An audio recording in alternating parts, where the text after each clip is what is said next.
and welcome to Ashok Leyland Limited 2QFY23 post-results conference call hosted by Batliwala and Karani Securities Limited.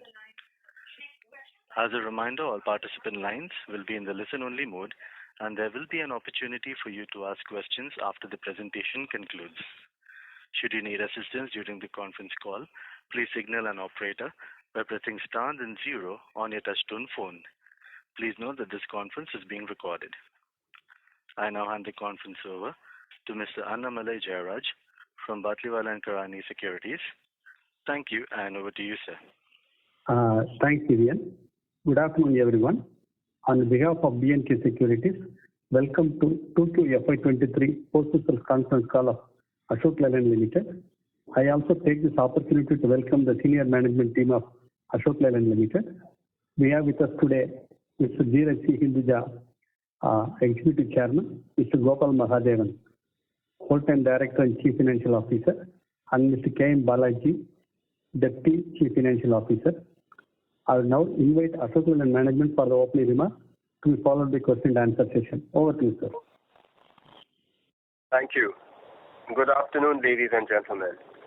It gives me immense pleasure to be in touch with you, and I thank you very much for the interest shown in Ashok Leyland.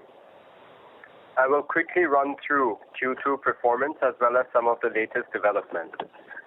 I'm extremely happy to share that Q2 FY23 continued to be good, aided by a strong performance in domestic truck sales with a 32% market share.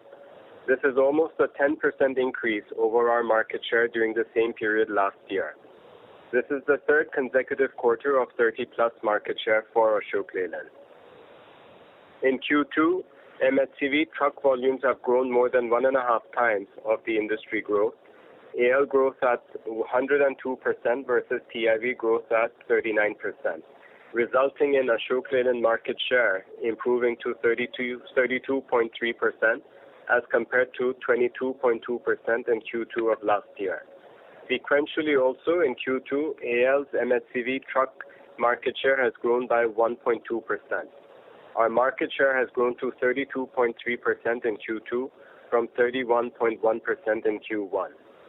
EBITDA for Q2 was at rupees 537 crores, 6.5%, as against rupees 135 crores, which is 3% in Q2 last year.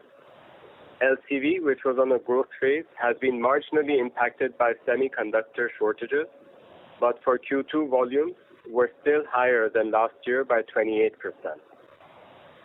International operations sales have registered a 25% year-on-year growth in Q2. Q2 domestic aftermarket sales grew at 26% over same period last year. The Q2 operating profit was at rupees 303 crores as against the loss of rupees 116 crores in Q2 of last year. Working capital has increased by about rupees 650 crores during the quarter, primarily due to increase in activity level. Consequently, our net debt has increased by about rupees 400 crores in this quarter. Debt equity is at 0.4 times versus 0.5 times during the same period last year.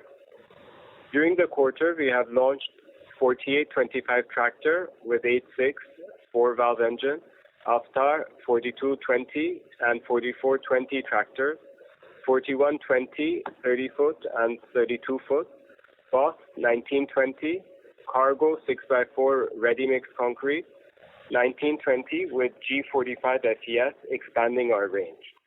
I'm extremely confident that with these launches and the continued expansion of network, we will sustain the market share gains achieved in last 4 quarters. The growth in MHCV trucks, TIV, in Q2 and LCV trucks is supported by the improved freight availability and growth in end-user industries, in addition to pent-up replacement demand. Freight rates have held up, coupled with healthy freight availability supporting the fleet operator viability. Domestic commercial vehicle industry volumes to witness growth in FY23 in line with economic recovery, post-volume recovery in FY22, FY23 is set to register 22 to 24% year-on-year growth as per CRISIL, though volumes will still be lower than the previous peak of FY19. MHCV trucks are expected to grow by 21 to 23%, buses by 103 to 105%, and LCV trucks by 18 to 20% as per CRISIL. On a longer term, CRISIL expects commercial vehicle demand to grow at a robust 10 to 12% CAGR for a 5-year period between FY22 and 27. Historical data shows a high pace of revival in commercial vehicle demand in the past. Demand for CVs to remain robust in the long run. CRISIL expects bus segment to outperform in the long run over a low base. This will add to our volumes and market share, as Ashok Leyland is a leader in buses historically. With further demand growth, we are expecting pricing to become more rational. The softening of commodity prices, in particular for steel, should impact the margins positively in the coming quarters. Ashok Leyland, even while growing market share sequentially, has been raising prices owing to higher input costs. What is good to see is that retention of such price increases is better. LCV, both DOS and Barados, are gaining inroads and have been growing stronger by the day, and volumes are limited by the availability of semiconductors. Both these products hold immense potential for export and are a perfect fit in our addressable market. Aftermarket and international businesses continue to perform well. We are also putting efforts in reducing costs, both product costs as well as overhead. Switch, which is an important initiative for us, I would like to reiterate our commitment to developing Switch as a global electric vehicle company. So far, we have been successful in establishing a name and a platform as a credible EV manufacturer in the industry. You are already aware that in India, we are growing our sales pipeline quickly and delivering a competitive product range. In the UK and Europe, there is headroom for growth. Amidst challenging economic environment, we are chalking out our plans to utilize these growth opportunities fully by placing higher quality, cost-effective products. Regarding funding for Switch, we are in active discussions with investors, and it is taking longer than expected, as we would like to choose the right partners. Finally, before I open the floor for questions, let me share the financials in brief. Revenue for Q2 at rupees 8,266 crores, which is 85% higher than Q2 last year. Manpower costs in Q2 is higher than previous quarter by rupees 82 crores due to increments, bonus settlements, and performance bonus provisions restatements. EBITDA is at rupees 537 crores, which is 6.5% in Q2, up from 135 crores. Profit after tax after exceptional for the quarter was at rupees 199 crores versus a loss of rupees 83 crores in Q2 of FY22. Operating working capital for Q2 was at rupees 490 crores as against the negative of rupees 167 crores as of June 22. Increased activity levels have necessitated increased working capital during the quarter. Net debt was at rupees 2,677 crores in September 22 as against rupees 2,281 crores in June 22. Debt equity at the end of the quarter was at 0.4 times. Capital expenditure for the quarter was at rupees 103 crores. Cumulative spend for first half was at 618 crores. 218 crores. CapEx spend for the full year is estimated to be rupees 600 crores. I now open the floor for questions. Thank you. Thank you. Ladies and gentlemen, we will now begin the question and answer session. Participants who wish to ask a question may kindly press star 1 on your touch-tone telephone. If you wish to withdraw yourself from the question queue, you may press star and 2. Participants are requested to use handsets while asking a question. Ladies and gentlemen, we will wait for a moment while the question queue assembles.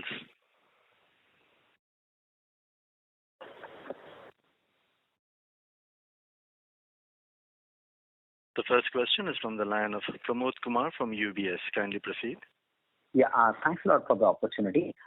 So my question is regarding some ICDs which have cropped up again. Can you please help us understand why we are doing those and the rationale for continuing to lend within the group when we also have debt on the balance sheet? So if you can just explain that bit, please. Yeah, hi, Pramod. This is actually, because also we have to mention it that way. This is actually a short-term loan that has been given to our own subsidiary, Switch, and nothing more than that.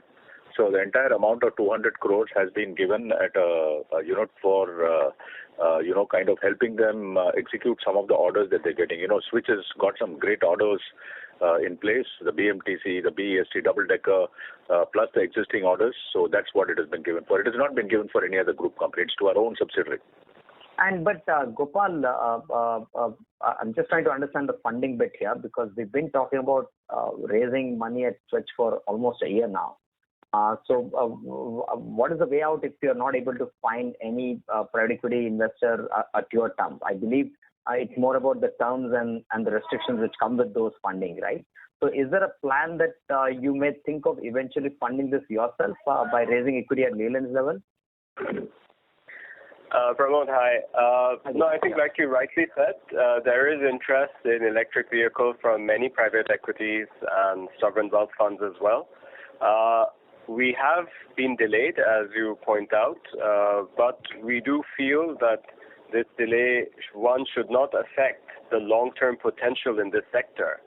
And secondly, I think it is only right that we should get the right terms, conditions, valuations, etc. The EV sector globally, as you would have seen, has taken somewhat of a beating because many companies had raised capital at substantial valuation. We have taken a very cautious approach. I think our business plan is very credible. And I would say that we do have opportunities of closing the funding, but I think it would be in the interest of all investor stakeholders to ensure that we do tie up with the right partners. And related to it, and the last question, given the expected price inflation on the diesel vehicles because of RDE and the fact that CNG demand is now tapering off because of runaway CNG prices, so is there any timeline or thought process on accelerated rollout of EVs, especially in the light tonnage categories? Because that's where the electrification is kind of picking up very rapidly. So Dheeraj, it would be great if you can just share your strategy here as to by if any timelines on number of product launches or categories which you'd like to address using the EV format. Thank you. Yeah, actually, this is something we had spoken of last time as well. We will be launching the electric versions of the Dost and Bara Dost in the middle of 2023. And you're right, we see increased requirements from many courier companies, logistic companies within cities for last mile delivery. They are asking for electric vehicles. But I don't feel that when you look at the overall volume between where diesel is today, let's say between 400,000 to 500,000 LCVs, while the electric vehicles are making a headway, I still believe it's a long way till you really look at affecting the diesel market. So yes, there is growth, there is potential, but I do feel that it will be a slow rise and it'll be more a B2B business to begin with rather than retail. Just to add to what Chairman said, Pramod, we will be definitely there in a multi-play approach. So our investments in EV, which is why we are very, very careful about the investor that we want, because this is long-term play. Whatever we seed the business with today is what we are going to have in the future. So we have decided, like Chairman said, that we would, want to get the right kind of investors, and rest assured that just as we have, got onto the EV bus, business and have been doing well, we have very clear plans for LCV as well. Yeah, thanks a lot. Thanks a lot, both of you. Best of luck. Thank you. Thank you. The next question is from the line of Jinesh Gandhi from Motilal Oswal. Kindly proceed. Hi. My first question pertains to the pricing trend in the market. So you alluded to the fact that prices have been increased and retention has been better. So can you quantify that in terms of what kind of price increases we took in 2Q and 3Q up till date, and how are the trends on discount? In Q1, I think, Dinesh, we have been actually raising prices. That's why, just wanted to give, if you look at our EBITDAs in relation to the market, you would see improvement even though we are playing in the same field, right? And this has been because of a conscious effort of 2-3 things. One is price increase, where in Q1 we did about 1.8, 1.9%. In Q2 we did another 1%. And very recently we have announced almost another 1.9% price increase, 1.5%. So, we have been consistently raising prices and we will continue to do that. But at the same time, if you notice, we were the only large player to have gained market share in Q2. We were the only players in MHCV to have gained market share. So this has come very, very astutely. And why this has come is also because we have been, as Chairman and I had mentioned in our previous calls, we have been refreshing the network very intelligently, bringing in, partners who are confident of actually scaling up in some of the regions up in North, East, Central, and West.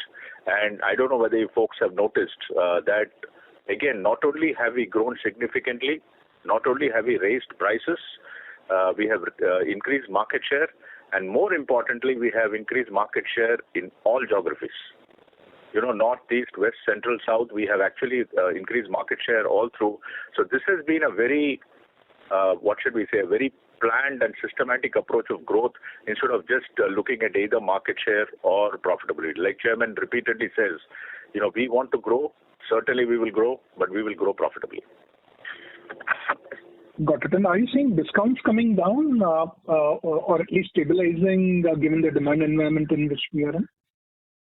It has been almost stable between Q1 and Q2. Marginal differences have been there. But we are trying, what we are trying to do is to not participate in increasing it any further. Because one of the other points that I wanted to also share with you, which is another, kind of force multiplier for us, is the excellent performance of the Avatar range of products. When we are meeting customers, the feedback on the product is not neutral, it is positive. People are extremely happy with the robustness of the performance of Avatar range of products, the mileage that some of these SKUs are offering, and which is why we are also able to get a slightly better realization. We had mentioned in 2020 that we will slowly start seeing the benefit of modularity and the technology that we are offering, and we're seeing that on the ground happening today. Hopefully discounts will start coming off, if as the industry realizes that this has been an industry which has seen good cost increases, from BS4 to BS6. And then the steel price increases which happened, which are now slowly coming off. So hopefully we are expecting that discounts should kind of square off now. Sure. And there's a sharp increase in our staff cost on YY and Q2 basis. Is there any one-off or just it's in line with the level of activity which we had? Staff cost is, what we did, and we have decided that we have internal, plans for bonus which are performance linked. So we have actually kind of increased those provisions as well in the current quarter. And the second one, so we, that has stepped up. We had been very, not conservative. We had taken a view in Q1, but we believe that, things are getting better. And we wanted to ensure that we start providing for it in Q2 itself instead of waiting for Q4. We'll make any adjustments that are required in Q4, depending on the achievement of the internal targets. The second bit that has happened is obviously we have, our teams have been working hard over the last 2 years, even 3 years without any raises. So the leadership team felt strongly that we needed to give salary raises to employees this year, because it has been nearly 3 years of hardship. The third one, which Chairman had mentioned in his opening comment, was also on the settlement of workers that we needed to do, so that has also got accrued. Otherwise, we have, one thing that we are very careful about which we are investing heavily in technology as well, is improving manpower productivity and ensuring that we're not adding to manpower. Sure. And lastly, any indication of RM cost influence in 2Q and what you expect in 3Q? Yeah, I'll just give you a quick thing, and Chairman, you may want to add also about the initiatives that we are doing on the procurement side from the strategic side of it. Steel prices approximately, had risen by about 5 rupees a kg in Q1, and we actually saw almost a 10 rupees decrease in Q2. 5 rupees vis-a-vis what existed on 1st of April, and then it came down by 10 rupees in Q2. It looks like prices are softening further, which is good for us. And, we'll continue to monitor this, but we are expecting that steel prices, should continue to soften as we move in the second half as well. So now, Chairman, would you also want to add about what we are doing on the, on the sourcing, the manufacturing product cost front? I think the key thing is that margins need to keep improving. And as Gopal mentioned, products are performing very well. And that is what's leading to the market share gain as well. But there is a lot of initiatives internally where we're looking at cost reductions. Again, as Gopal mentioned, improving productivity. Naturally, material costs, we are, with the volumes increasing, the economies will start kicking in as well, hopefully with some of our larger suppliers. So we do feel going forward, with the softening of some of the commodity prices, this should help us well. And of course, with the LCV volumes, we do have an initiative, on the value engineering of the product itself. So all I can say is that many initiatives going on internally by the senior team to ensure that the margins on the products would be much healthier. Got it. Thanks. I'll fall back into you. Thank you. The next question is from the line of Kapil Singh from Nomura. Kindly proceed.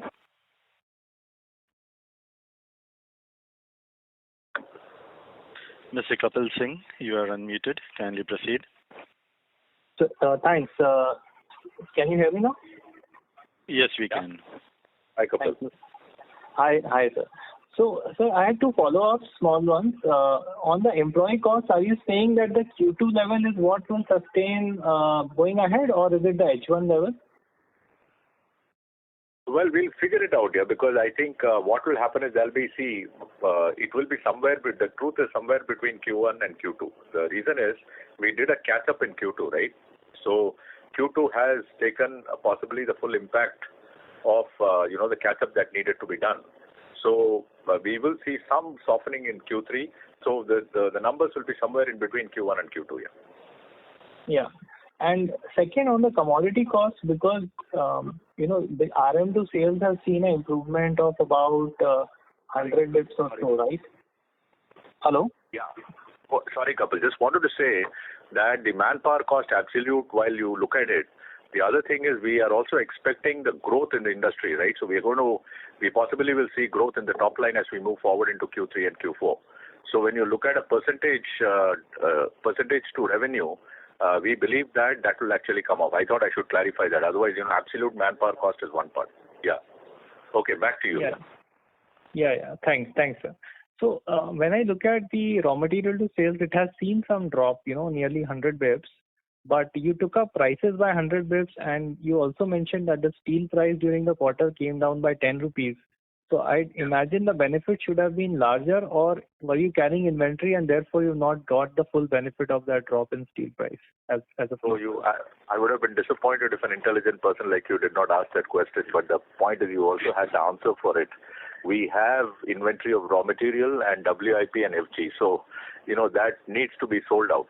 And that's one of the reasons why, this we have not seen. And see, we must also remember another thing. While the team is pushing to a favorable mix, which is in this business, the larger the vehicle we sell, the more is the margins, right? But as an industry, you will also see that ICV is catching up quite a bit. So, we need to ensure 2-3 things. We need to ensure that we're serving our customers for the entire suite of products they want. We have to ensure we're gaining market share in the, equitably in all the regions. The third one is we also have to ensure improved profitability. So what has happened is the opening stock which was there obviously had to be sold out, and we need to our guys in procurement side have to continuously peer into the future to see whether we need to buy more, should we defer purchases, etc. But at the end of it, in this quarter, you have not seen the full benefit of it because of the opening stock. Possibly things will look better in Q3 and Q4 definitely. Great. And so one question I had on the debt as well, and capex actually as along with that. So earlier we used to talk about capex being somewhere around 1,500 crores and some investments of 300, 400 crores as well. So when we look at the business going forward, what is the steady state of capex and investment that we should look at, say, next 1 or 2 years? And also, from a debt level perspective, there is some increase in working capital as well. How much of it do you think you could realize by or revert by end of the year? And by when do you see yourself turning debt free?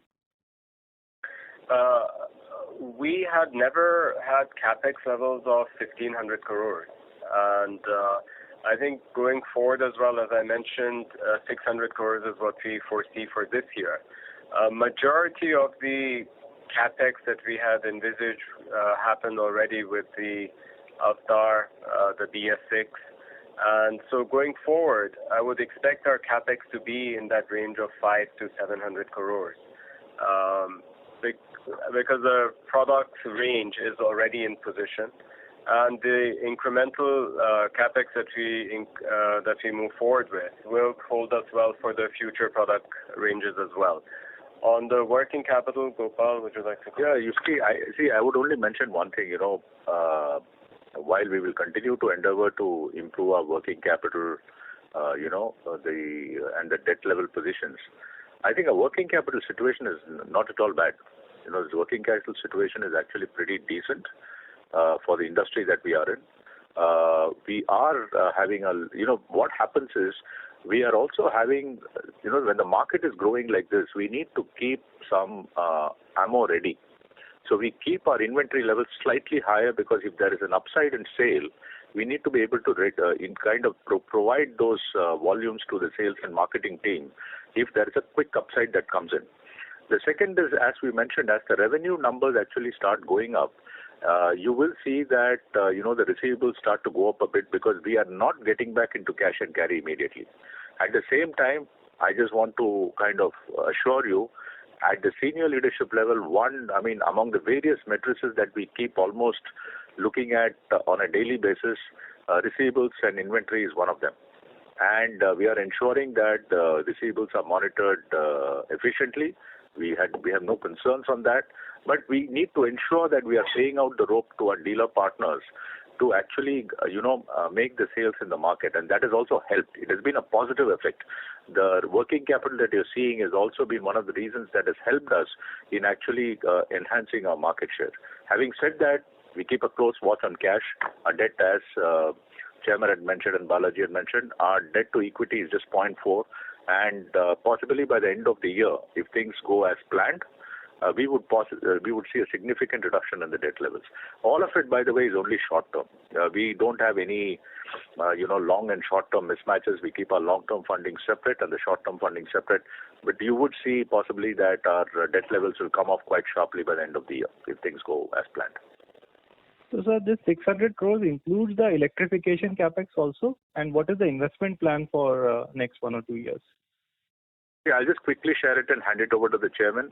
As far as electrification capex is concerned, on the buses and the light commercial vehicles, all of that is housed under switch. So this 600 crores does not include that. We are, as chairman had mentioned, we are, actively pursuing capital raise and possibly will share some news. But we are not factoring in any further support to switch at the current moment in the 600 crores. And all of that will be short term, by the way. But as far as other capex is concerned, we are now actually pared it down. If you remember, we had started the year with 750 crores. I think the team has come back and said that possibly it's more a realistic number of 600 crores. But as on date, in the midpoint of the year, we are hardly at 214 crores. Chairman, yes. Yeah, just to add on, as we have said for Switch, the requirement over the next 2-3 years is close to $200 million to $250 million. And this would be for a range of buses and LCVs. And within the overall capex, since you asked about electric vehicles, Ashok Leyland would be looking at electrification of its truck range over the LCV range. So the ICV and upward products, that would fall within Ashok Leyland. Okay. Thank you so much. Thank you. The next question is from the line of Amin Pirani from JP Morgan. Kindly proceed. Yes. Hi, sir. Thanks for the opportunity. My first question was largely a clarification on the upcoming BS6 Phase 2 norms. So A, what is the kind of cost inflation you're anticipating? And B, is the implementation similar to what happened during BS4 to BS6 in the sense that will you have to clear all the inventory at the dealer end, which could lead to a few months of destocking and wholesales coming down? So if you can clarify that first. I mean, let me clarify the latter part of it first. Yeah. Ensuring one thing, this is not stuffing the pipeline. Okay. And we have said that in the past. So we never stuff the pipeline. Stuffing the pipeline happens when your wholesale inventory is more, where the, the retail sales are lower than the wholesale sales, right? Yeah. In our case, the retail sales will be equal to wholesale sales. Okay. In some months, actually the retail sales are more than the wholesale sales, which causes a concern for us. Because then what happens is there is no sufficient inventory in the pipe. And you see, the other thing that has happened, while we are looking at this, the working capital has also gone up. You know why? Because earlier we used to have regional centers for distribution. So suppose a dealer wants a vehicle, all he had to do was to ask the regional center, and then the vehicle will be shipped almost overnight to him for him to make the sale. We used to carry the inventory not on their behalf, but that is, we had a distribution which was different pre-GST. Post-GST, what has happened is, to look at, the overall cost-benefit analysis, we at some point in time had said that no, we will actually kind of close most of the regional centers and actually start selling to the dealers from the factory, which means there is almost at any point in time, there is an 8 to 10 day WIP, work in transit, to the dealers, which is to the dealer's account, because you're cutting an invoice, right? Yeah. That adds to the inventory which is shown as receivable. Actually, it goes to receivable part. The second part of it is the dealer also stocks up a bit because he is not sure about the immediate serving of the requirement given the distance that is there. What we are doing now is, having seen the efficiency that GST has brought in, we are really looking at whether we should have central distribution points so that will kind of help to keep the working capital more in inventory than receivable, because once you cut an invoice, then it goes into the dealer receivable. To answer your question, there is nothing that we have to worry about destuffing at the moment, because our retail sales are same, if not higher than wholesale. And your first question was on the OBD2 requirement that is there. We are working on this, but I think we'll have to come back to you a little later on exactly what the cost impact is, because we are working on options on this. Sure. Thanks for that. And my second question is that, the feedback that we're getting from the ground, regarding one of the reasons why your market share has improved over the last 2 to 3 quarters is that as your BS6 offering has ramped up, and I think partly you answered it in the avatar question also, it seems that you are able to offer a lower cost solution on the BS6 side. So first of all, just wanted to get your sense, is that correct? And B, how have you been able to achieve that and how sustainable that is? Thank you. You're right. As customers are increasing the use of the avatar product, they're recognizing that the total cost of ownership and fuel, the mileage that they're getting is much better than competitor products. And I think this is a result of the overall development that happened during the BS6 process itself. And you look at the consumption of not only the diesel, but the AdBlue as well. So combined together, we are seeing a much better economies, fluid consumption than the competitor products. Okay, sir. Okay. Thanks for that. I'll come back in the queue. Thank you. The next question is from the line of Chirag Shah from Nuvama. Kindly proceed. Hello. I hope I'm audible. Yes, sir. Yeah. Sir, I have joined slightly late, so apologies in case I'm repeating the question. Sir, anything on the defense revenue plus engine revenue in the quarter, and how it has moved sequentially, Q1 versus Q2? Yeah, Balaji, do you want to give the... There's not much of revenue on the defense side, Chirag. It is around 50 crores per quarter. But just wanted to share with you, Chirag, the reason why it's happening is not because of any concern. This is a very government, Ministry of Defense offtake driven business. So, we are expecting that the offtake will start in the second, third and fourth quarter here. So this is, what we will do from the defense side, we are far well-positioned, more well-positioned than we were 2 or 3 years ago. Because 3-4 years ago we had only the VFJ kits and the Stallion kits which were there. Now today we have multiple products available, including the medium bulletproof vehicles, light bulletproof vehicles. We are transporting. We have got vehicles which will transport missiles. We have got vehicles where 2 of the large infrastructure providers, I can't name them, had chosen Ashok Leyland as the vehicle which will carry the transportable bridges, the retractable bridges. So there is a lot of technology that has come in, and both in armored and non-armored trucks. So once the government starts to make these orders, we believe that we are going to be pretty well positioned to serve it, and you'll see our defense revenues actually getting better. Chairman, would you? Yeah, I was just going to add, as Gopal said, we do have a good order book, and the indications are that effective Q3 onwards, we should be able to start delivering. So you will see by the year end, the defense volumes and revenues would be much higher. Yeah, actually you answered second part of my question. Sir, my question was that for these futuristic products, now as an industry, everybody has been waiting. Any update or clarity that is emerging that now the defense, these revenues will start flowing in? Because earlier expectation was somewhere in 22 or 23, the revenue from defense, wherever you have seen technical approvals and trial runs have been done, would start flowing in.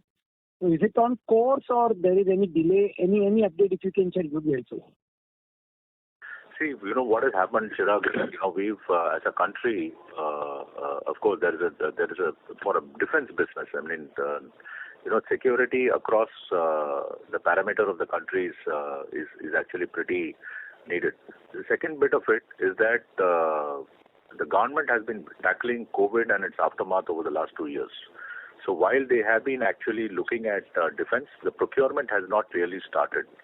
Now, what we have seen, the recent announcements also is that, the government has been talking about the defense preparedness of the country. I mean, as a normal strategic initiative, I'm not saying that there is anything to get worried about, but we believe that the procurement will start, as Chairman had mentioned. We are expecting that the procurement will start happening. But, these things are not something that we can predict so accurately. We can only predict a trend, and we can continue to invest in the business, which investments are not very high, by the way.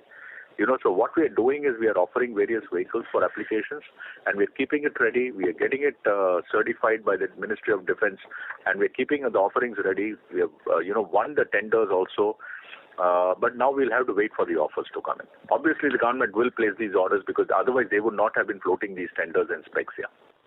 Yeah, precisely. That's what we are trying to understand. When can we expect that? Because I understand that it's up to government, and beyond the point, even you can't guide on that. I agree with that, sir. So second question, just for the commodities, I can just squeeze in. So if you look at our gross margin and this simplicity sales minus raw material, if I use that, we are back to where we were in Q3. Now, is commodity basket similar to Q3 levels for us? Q3 F22 I'm referring to, or it is more driven by mix? If you can help us understand that. So what do you mean by commodity basket? The entire steel plus aluminum plus some precious metals, whatever goes, some engineered plastics, whatever goes into your in making the vehicle. Yeah. Because our gross margin is a percentage. Q3 was around 22%, and we are again at around 22% in Q2. Yeah. So what is driving this? Is it because commodity basket has gone back to that level, or it is more of revenue mix which is driving it? So it is a mix of, there are three factors which will determine our margins, or maybe four factors. The first factor is commodity prices. If they are coming off sharply, then you will see the benefit of it coming in.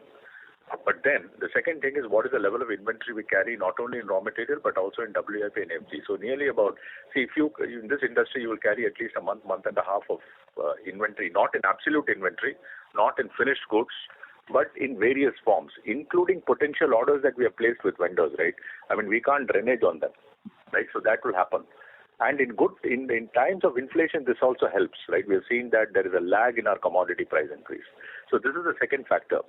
The third is, as Chairman had mentioned, the various initiatives that we are taking on VAV across products to ensure that, we are taking cost out of alternative material or design, etc., which again is a continued improvement initiative that happens, right? The fourth one, which you rightly said, is mix. So there is a confluence of factors that determine the commodity cost. As I had mentioned earlier, we are looking at it on a vehicle-wise basis. Are we improving the raw material cost?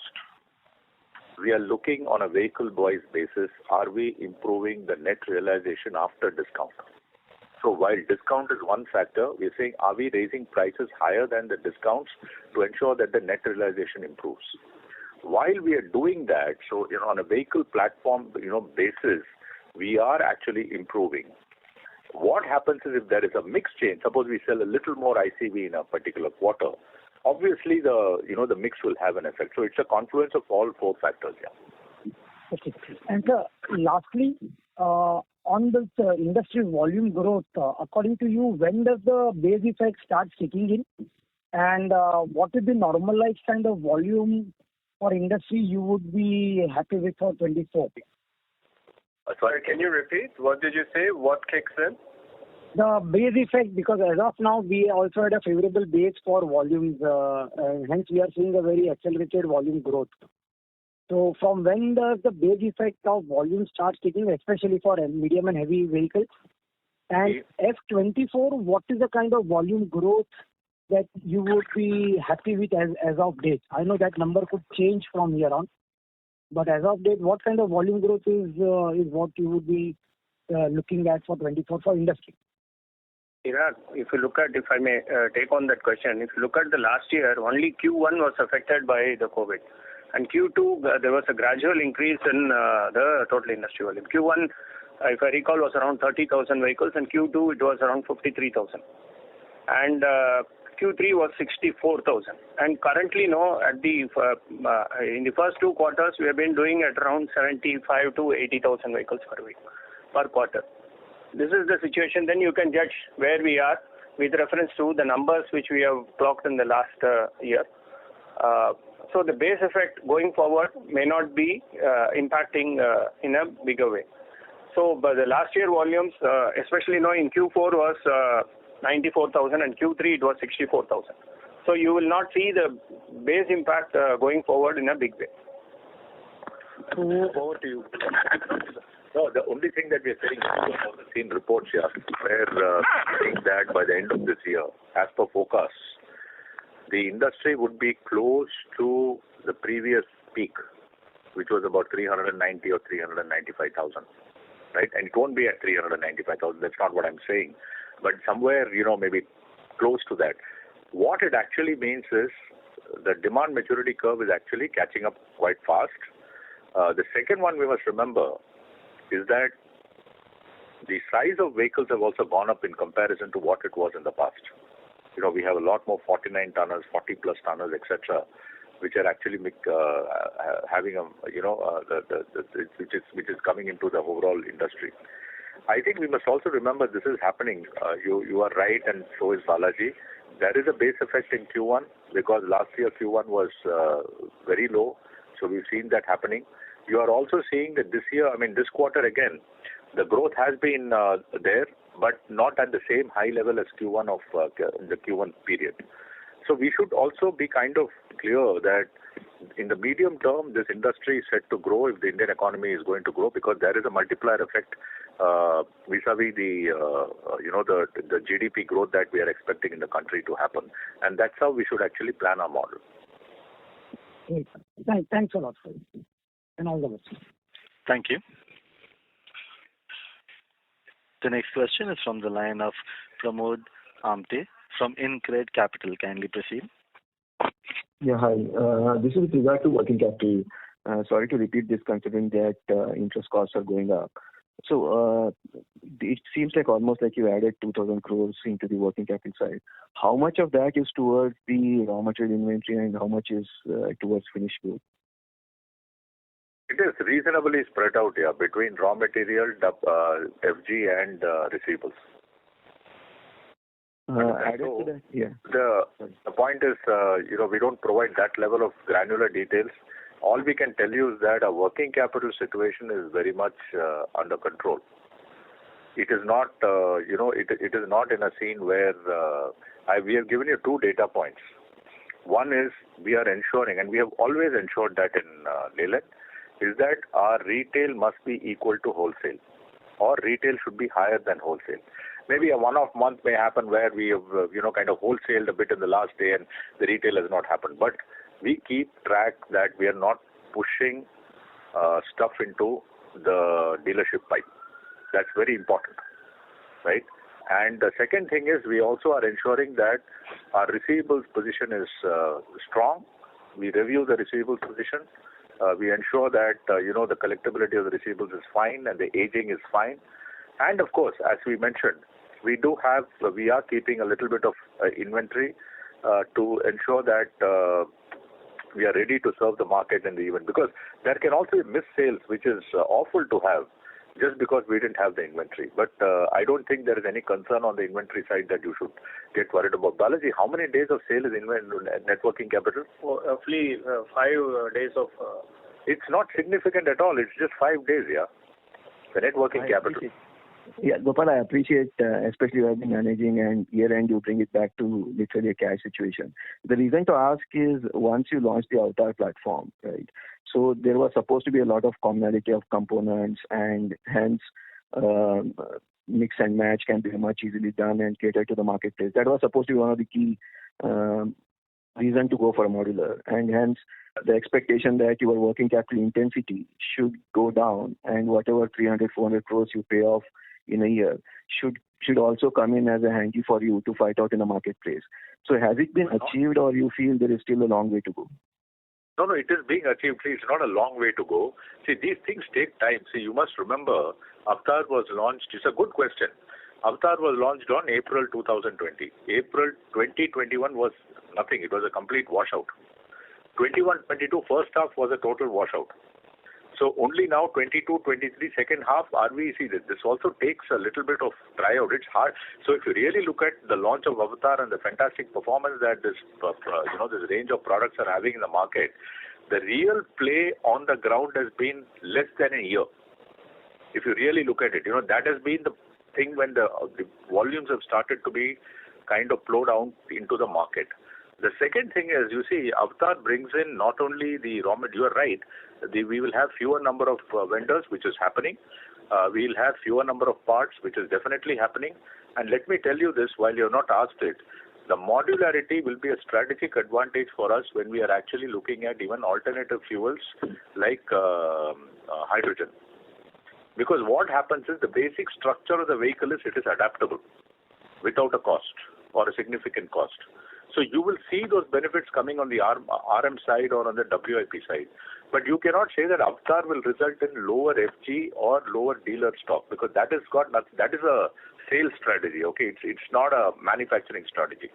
So modularity is more a manufacturing quality and serving the customer with various options that are available, and which is why again Avatar is doing well, because today we are able to offer vehicles that the customer needs. more than what he wants. We tell him his needs on a hub application segment basis, and they are very happy with the solution that we are able to provide. Balaji, you want to say something? Yeah, on the working capital side, Pramod, we'll also have to take a look at the falling metal cost scenario. If we cannot stock high, but at the same time, no, we cannot also run on a depleted stock level. Depleted stock level will lead to loss of sales. At the same time, no, if we do a high stocking, then it becomes an issue, especially no, in the falling raw material price scenario. So we'll have to be extremely careful, and it is being managed very well, Pramod. Sure. Yeah, thanks for that detailed answer.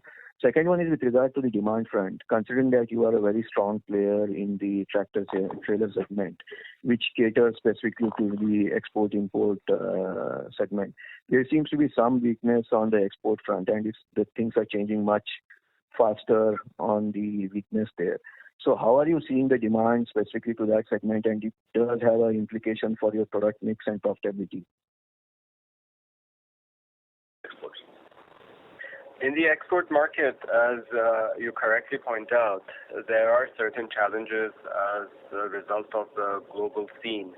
But we are seeing, in fact, many of the Middle Eastern markets perform exceptionally well, and that is a segment that we're strong in.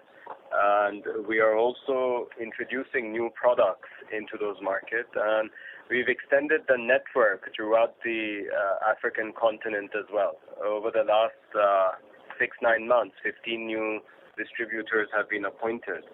So overall, we feel that we will end the year much better on the exports front than last year. And volumes will continue to grow as a result of the enhanced network and new distributors. And many more products getting introduced for the export market as well. Yeah, thanks for that. I was also looking for your tractor-trailer segment, which has exposure to more of export goods or import goods to that extent. Which one? Tractor-trailer. You mean the demand for the tractor-trailer in India? Yeah, exactly, because it caters to a lot of port traffic and hence export-import traffic. It has been growing well, yeah. I mean, that's why I said we have been looking at it geographically and product-wise also. So if you look at our tractor-trailer segment, we have actually looked at our market share there in that segment. Approximately, I'm giving you some numbers, has been about 10 basis points. I mean, 10 percentage points more. We've moved from somewhere around 18% to about 26%. So we have been doing well. I mean, across geographies. Yeah, and in fact, the overall share of tractor trailers, no, in the overall MHCV segment, that has also gone up. That has also gone up from 9% in 2021 to 13% now. Sure. Thanks and all this. Thank you. The next question is from the line of Vipul Kumar Shah from Sumangal Investments. Can you proceed? Hi, sir. What is the share of spares business in our revenue? What? Share business will be around 7%, 7 to 8%. 7 to 8%. 8% of the overall revenue. Okay, sir. Thank you.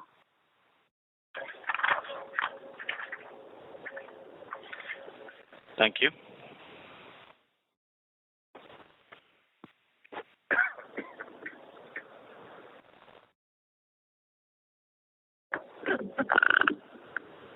Due to time constraints, we'll be taking the last question. It is from the line of Raghunandan from MK Global. Kindly proceed. Thank you, sir, for the opportunity.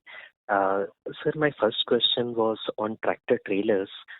As you indicated that company has been successful in gaining market share and slowly inching towards the 30% mark.